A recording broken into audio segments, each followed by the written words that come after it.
Hey everyone, welcome to another episode of the No Limit Selling Podcast. And today we've got people from around the world visiting us today. We're going to talk about sales and offer you practical advice that you can implement immediately that would allow you to get more sales.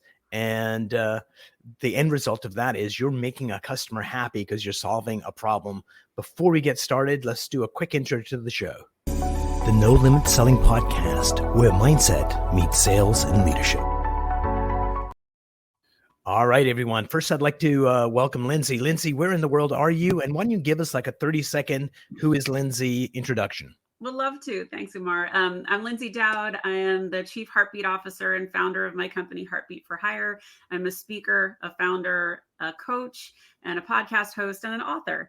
And I focus on building really great sales leaders and creating incredible sales culture that drives results. And I have a long 25-year history in corporate America. 23 of those years were leading big teams at IBM.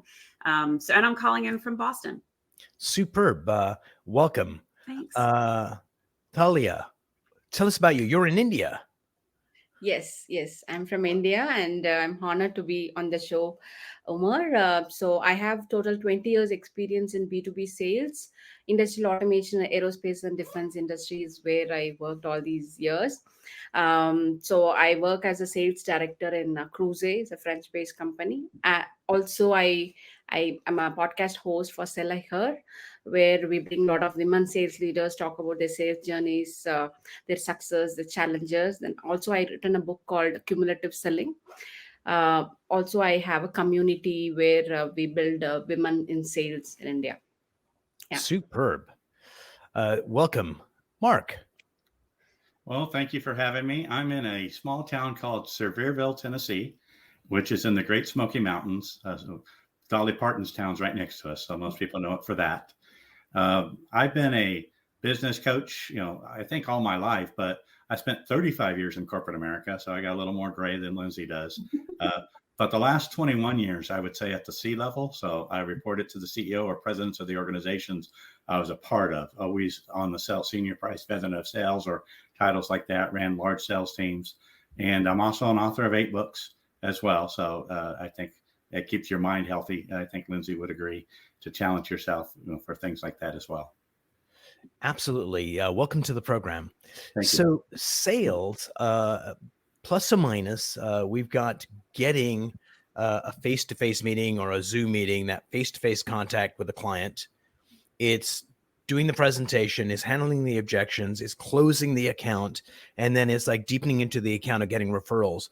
So let's take a look at the first element of how to get appointments. And what I'd like to do is play a game. And Thali, we're going to start with you. What's a piece of advice you could give on how people could get an appointment with their desired target audience? Like, what's one tip we could implement today? How I start is like we have the success stories in the industry where you are into. So if you can give an appointment, I can show a small demo as well as some application notes where you will get an idea where we sold similar industry and what kind of benefits people are getting by using our products. Cool. Mark, how do you get in the door? Well, I think there's 2 things a salesperson needs to do. Have something to offer, but earn trust and credibility. I guess that's maybe 3 things. And so, I really, when I work with teams, is what do we have to offer and really know who we're speaking to? And then quickly, how do we build what I call 2-way accountability, that we earn credibility and trust with that client very quickly, whether they take a meeting or not, is we're there to offer them help. We believe our product's good, but the 2-way accountability is, I would say, Umar, one of the best things that I'd like to do is for us to have frank conversations. It's real important. Certainly, I'd like us to partner, but I need you to have the ability to push back on me anytime. And I would ask the same of you.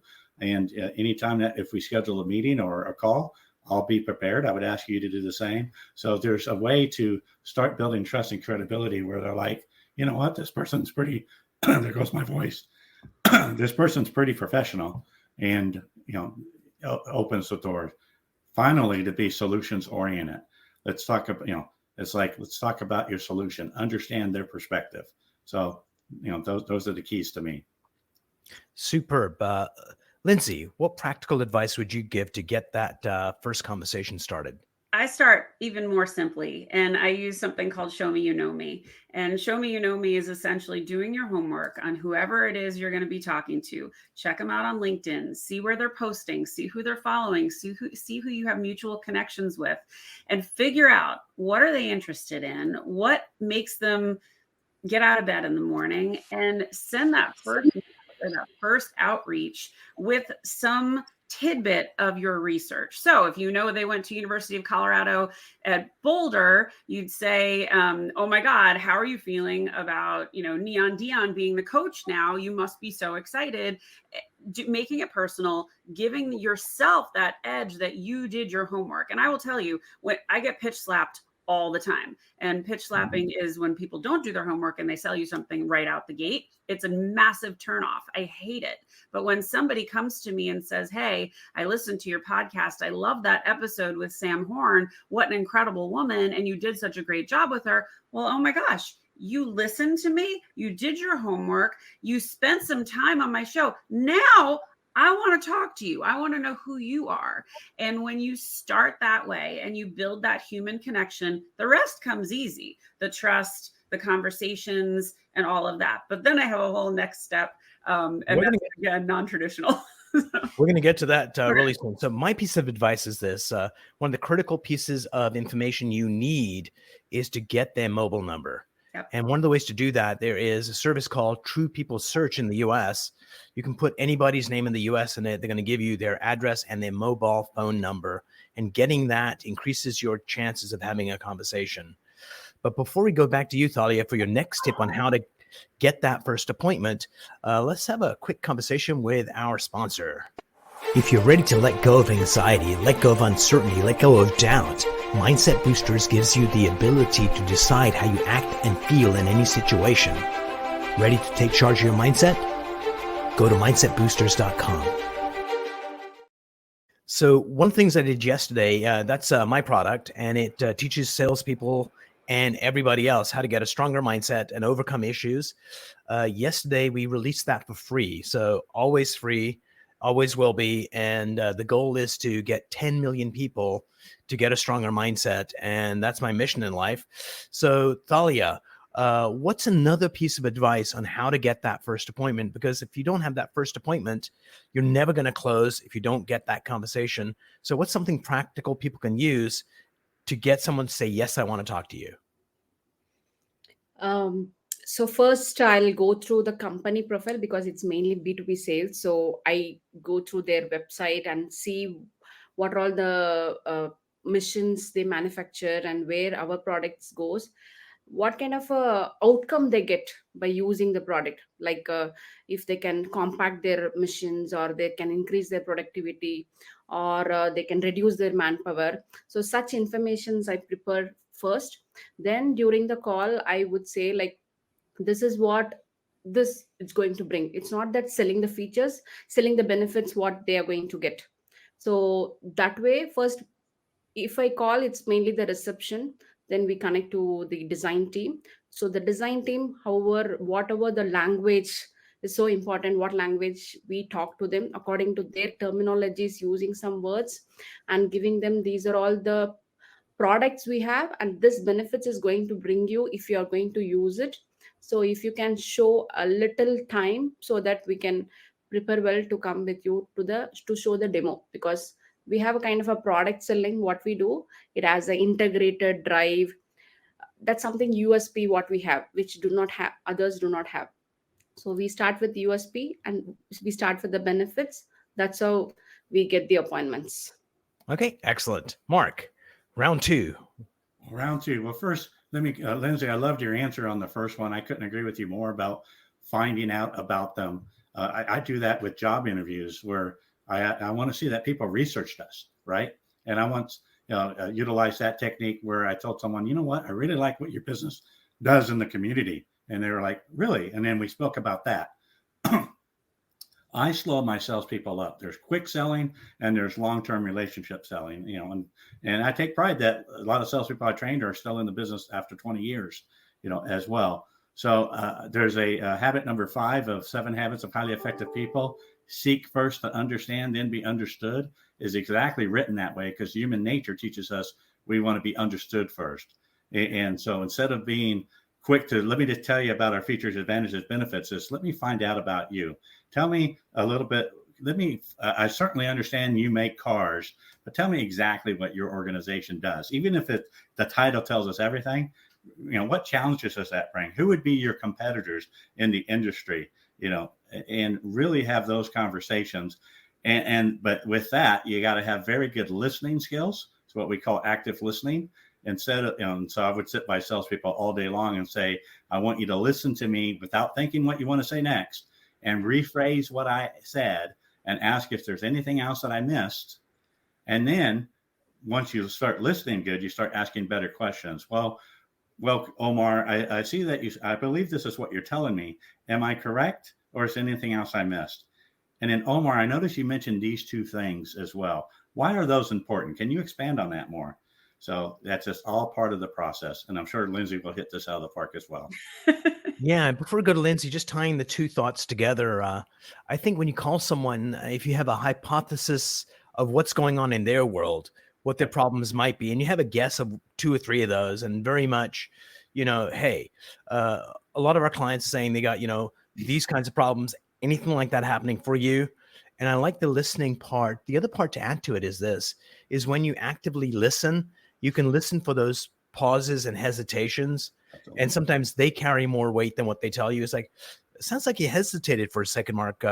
What's happening there? And they go, oh, then they reveal what's going on. So brilliant. So Lyndsay, take us home and close out this round. Sure. What's one piece of advice to land an appointment? Again, I think it comes back to really humanizing who you're speaking with. And there's one thing, I have a workshop called the Sell Me Your Story workshop. And I really understood how important this was, especially when I started my podcast. When you ask someone, tell me your story, that they can tell you who they are in a couple of minutes. It's in a way that is going to make you very, very interesting. But I love to ask this question of a potential client. So tell me your story. Where'd you come from? How'd you get here? Not even related to the sale I'm trying to make. I just want to know who they are. First of all, you're going to have new information that's going to make you be able to relate to them in a personal way that you didn't have before. But ideally, they're going to turn that back on you and say, tell me your story. And one of the things that I love to teach is when you talk about the worst thing that ever happened to you, ideally, it's in a career situation, but it might not be. It could be a near-death experience. It could be something else. And you don't talk about the car crash as much. You're really focused on the growth. What did you do post-horrible event? How did you learn from it? And what happens is you're looked at an entirely different way, and you've just elevated yourself from a rep to a relationship. Yeah. And so taking that personal connection that you've made will make everything else easy, and it will make them want to introduce you to other people, and they're going to talk about you in a way they don't talk about other reps. And likely wherever you're selling, there's a crap ton of competition. You need to set yourself apart. You need to really make yourself memorable. So being able to do that and starting with them, chef's kiss. Love it. And what's kind of interesting is I look for extreme relationships or extreme situations to understand what's going on. And the most extreme relationship that I know is husbands and wives. No, that's not it. What's really extreme is the relationship between torturer and victim. Happens in the armed forces. And what we teach our soldiers is if you get in a position where you're being tortured, your life depends on seeing the humanity in the torturer. Right. As soon as you see the human in that person, they see the human in you, and they can't be as cruel as they were before. And torturers are taught, don't see that person as a human, see them as a thing. And so I think I love your advice, Lyndsay, that tell me your story makes that person reveal. But a little bit more, and when you reveal, it just builds that trust, which is the foundation of our business. So landing the first appointment, my last piece of advice on that is this, is that when you want to reach out to somebody, just what you said, Lyndsay, is really figuring out what their presence is, what their thoughts are on that social media, what they're posting. But the other place to look is what's happening for the company. Yep. You figure out the CEO has said that we're expanding into Tennessee, and Lyndsay is in charge of HR. So Lyndsay, your CEO said that you guys are expanding into Tennessee. How's that going to impact your role? Mm. Oh my God, I have to hire 50 people in the next 2 months. Yep. And opens up that conversations. One, I figured out what was going on. Yep. And one of the ways to figure out that data outside of social media and their website is to go to the Edgar report. And that's a filing that public companies do once a quarter to say what's happening in their world. You'll find a ton of great information that lets you get insights into their company. So round two, we're going to start with Lyndsay first. Handling objections, Lyndsay. What's a good way to handle an objection? Well, objections are funny because sometimes people are knee-jerking to something that they're anticipating, and it's not even actually what you said. They just think, "Oh no, I'm not allowed to do this. I'm gonna stay just away looking. from this topic." Just looking, right? lady. Yeah. And so, especially if you've been sold to a lot and you've heard it before, they're going to be arms crossed, like, "Oh, this ought to be good." So they're already coming from a defensive position. And that's why when you can take that personal moment to really break it down, you've changed the tone of the entire meeting. Your objections are going to be different once you've done that, because all of a sudden you're a human. You're not just a rep anymore. And so they'll be like, okay, you do have some experience. I don't really think that you guys can do this. It's a very different tone than, no, you didn't listen and I don't want that. Which we've all heard. But you have to sit there and say, okay, explain. Tell me why. Tell me more. What about this doesn't align with your goals? And do I have a good understanding of what your goals are? You should have done your homework. That's one of the questions you need to ask post Tell Me Your Story. But when you understand their goals, then you can say, okay, if I understand your goals correctly, this should support that. Do you see that? And they might say no, and you have to explain further, but they might say yes. And again, the more human you can make the conversation, the harder it is to deliver those objections in a really tough way. If you're gonna get them. In sales, you always do. So making sure that you can deliver those in a way that they understand how it aligns to their goals is going to be really important. Nice. Mark. Well, in fact, mine kind of even works with that as well. Just I might explain it in a different way. But the first thing is, if we know, sometimes salespeople try to shy away from the objections. Like, I hope they don't ask this, but there are some common ones that come up. And so I always taught my salespeople, bring it up, brag the objection, right? Brag it. So it could be, hey, Omar, certainly you can see that, we're a little higher than our competitors, but let me tell you. And so I would be proactive and brag about it and learn how to overcome it that way. The thing I love about what Lyndsay says, because it works with emotional intelligence, which I teach a lot of, and that seek first to understand ties into habits and emotional intelligence, that your belief drives your attitude, which drives your behaviors. So if you have an objection, you can say, well, can I ask you, what are you seeing that drives your perspective? And then I'm like, because when you're asking them, what are you seeing? What have you experienced? So those type of things, like Lyndsay said, you're actually getting back to the belief system. That's where the power is. And that's where, people, there's two words that you're creating: genuine and authentic. And so, we say it in different ways, but it's, and most people are used to people that want to tell you their perspective first. I've never had anyone said, when I'm like, oh, Mark, if you can, expand on your perspective for me. And then, well, can you go a little deeper? What is it that you're seeing that believes that might be the case? And then, well, Omar, can I share with you my perspective now? And so I've never had anyone say no. It's just when you want to race in and tell your perspective without asking about theirs first, that you'll get the hesitancy.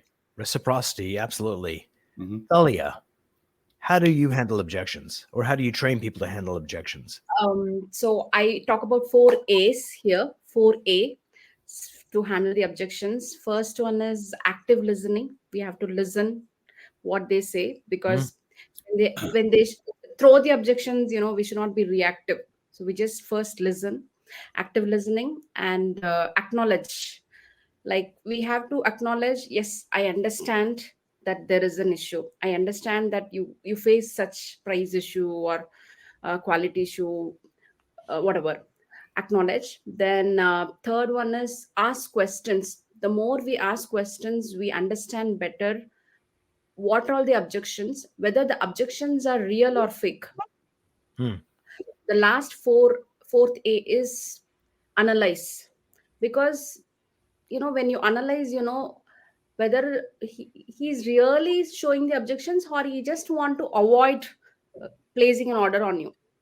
uh, for example, he says, okay, price is an issue, okay, because of that I do not want to place an order. But when we say, okay, right now I'm going to give you the price, will you place an order immediately? If you're placing an order, I'll be giving the price. If we say, yes, I will give the order to you if you confirm it now, that means it's a real objection. If we say, okay, even if you give the price, but I want this terms, I want that, so that means it is a fake objections. So Hmm. this way we will be able to analyze and judge whether the objections are real or he's just trying to drag the process. Right. So, there are no surprises. Whatever industry you're in, you're going to get the same objections all the freaking time. And no matter which industry you're in, you're going to get price as an issue. We already have a vendor we're happy with. I'm too busy to talk to you right now. Talk to my assistant or one or two extra, right? And one of the ways to counteract it very much is a client success story. Oh, Lyndsay was so busy putting out fires, she didn't have time to use our service, but she did it anyway. And now she's our biggest fan because it's freed up time for her and they're more profitable. And that's exactly why, Mark, we should be moving forward with you. And oftentimes, that's like an ancient way of handling an objection. Feel, felt, found is like, I'm not sure how old that is, but it's older than me, I'm pretty certain. And the other thing I like about it is very much one of your peers, Thalia, had the same concern and they overcame it. And that really helps as well. So it does two things, is very much I hear you and hear someone that felt the same way, but move forward anyway, and great success. So let's start with you, Mark, first. In going for the close, how do you go for the close? Well, I mean, like you said, it's going to be different by industry a little bit based, but we have, what I call a decision tree is, let me make sure I understand who you are as a customer. Let me make sure the situations, right? And that's why many times I think that sometimes the first thing we say is, here, let's back away from the solution because I want to make sure that I understand everything correctly. So we go through all that process. That decision-making tree helps trims it down to say, now, is there anything else that I missed? And then great. And if you ask in the right selection, the customer closes themselves.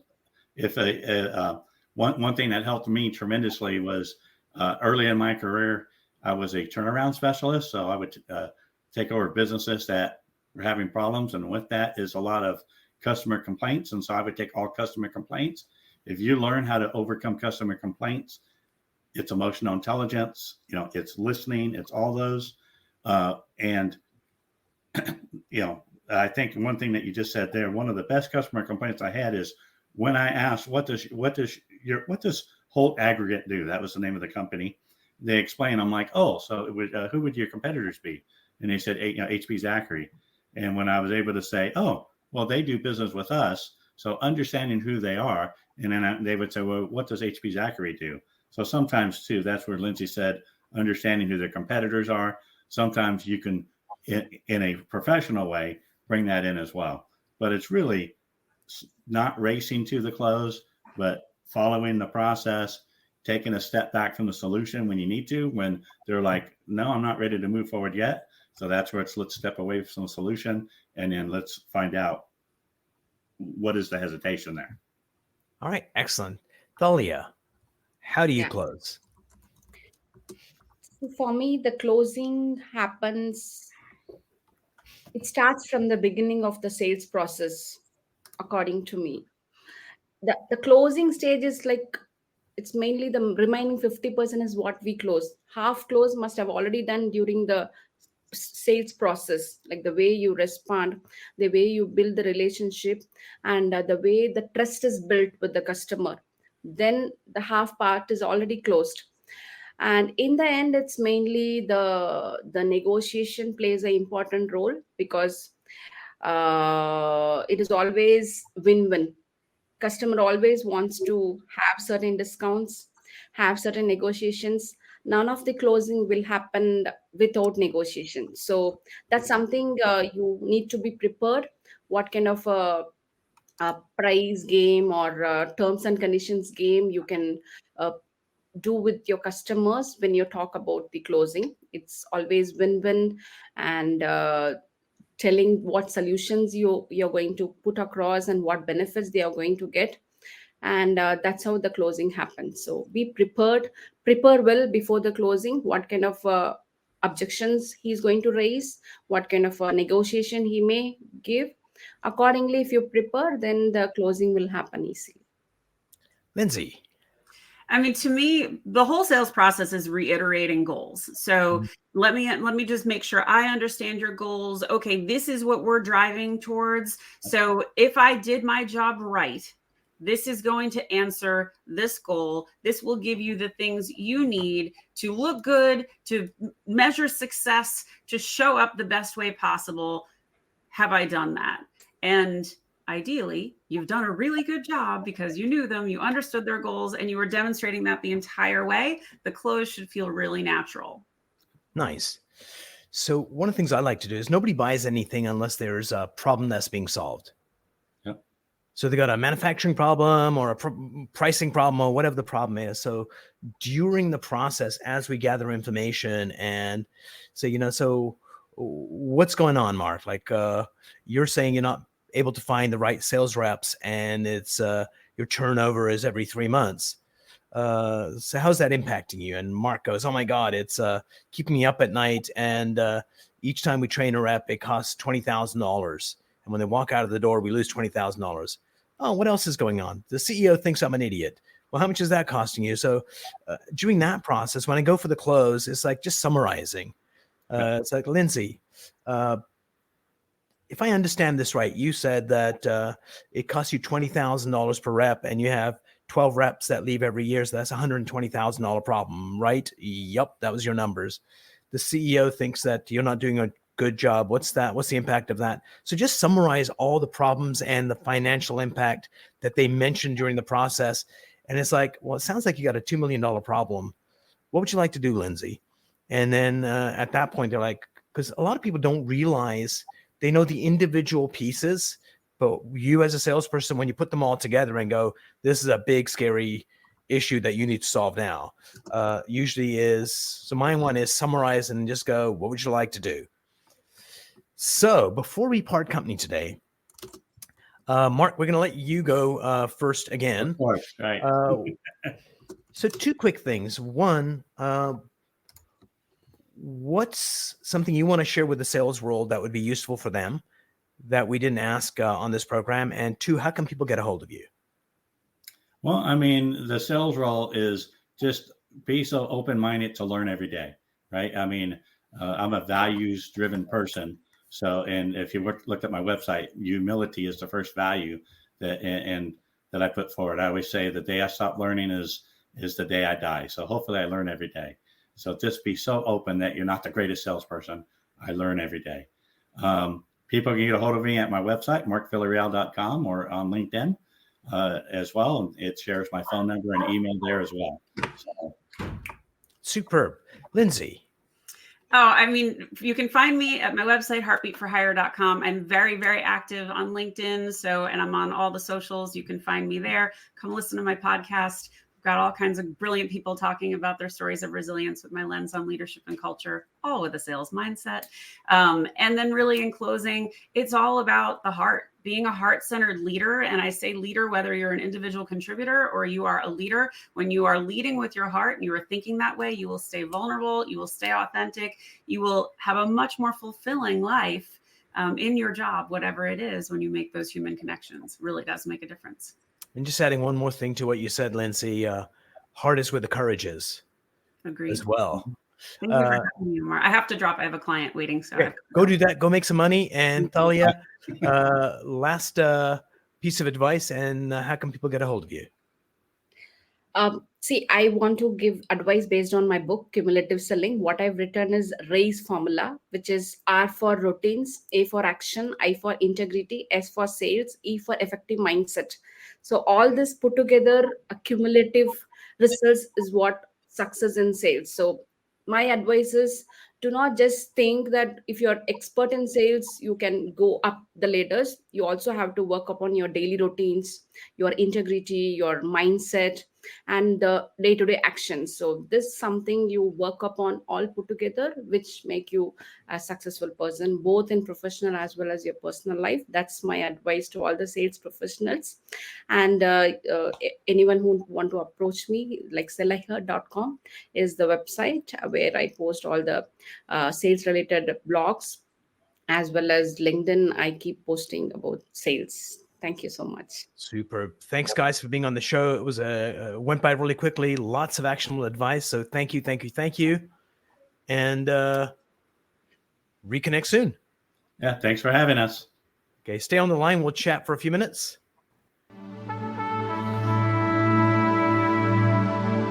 If you enjoyed this episode, please go to iTunes and leave a 5-star rating. And if you're looking for more tools, go to my website at nolimitselling.com. I've got a free mind training course there that's going to teach you some insights from the world of neuro-linguistic programming, and that is the fastest way to get better results.